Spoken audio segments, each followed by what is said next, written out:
siya hindi pwede, hindi siya aattend. Kaya natutuwa po ako sa Panginoon at sa yung ginagawa pong children ministry po dito sa church. Kaya kung mga kapatid, kung yung anak niyo po hindi po nakakasama, mainam po mapasama po natin sila dahil naniniwala po ako, ang laki po ng naitulong po sa ating mga anak na sa ganyang edad pa lang po, murang edad ay nakikita po natin yung kaputihan ng Diyos at nakikita din po ng ibang mga kabataan, mga kaedad nila sa labas na iba po yung mga bata na nakaka-attend po ng ganitong mga Bible study para sa mga bata.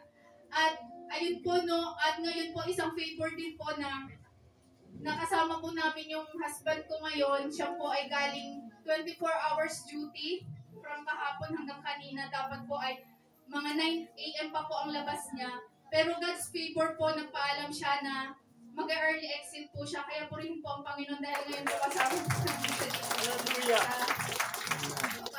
Ayun, salamat po sa Panginoon. Minsan po natin purihin ang Panginoon. Hallelujah, Jesus. Hallelujah. Salamat, Panginoon, sa kagalingan. Hallelujah. Isang mapagpalang umaga ang aking pagbati sa inyo na ang gawain ng Diyos ang siyang pinili. Dahil sa bagay na ito'y hindi kayo nagkamali. Samahan niyo muli ako ang simulan natin ito sa pagpupuri. Hallelujah! Hallelujah, Jesus! Salamat po, Panginoon. Sa pagpasok ng buwan ng Abril, ano ang una mong naisip?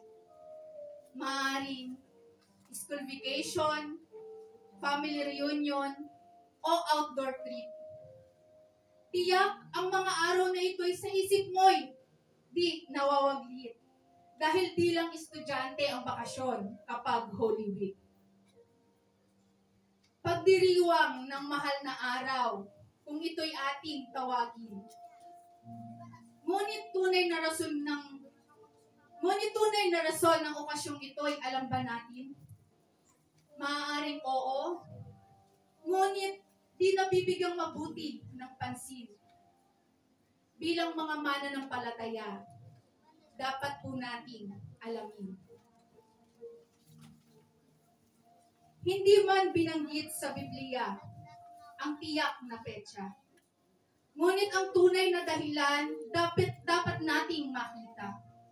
Kung paanong inalay ni Kristo ang buhay niya dahil bawat isa sa atin sa Kanya ay mahalaga. Amen po ba? Amen.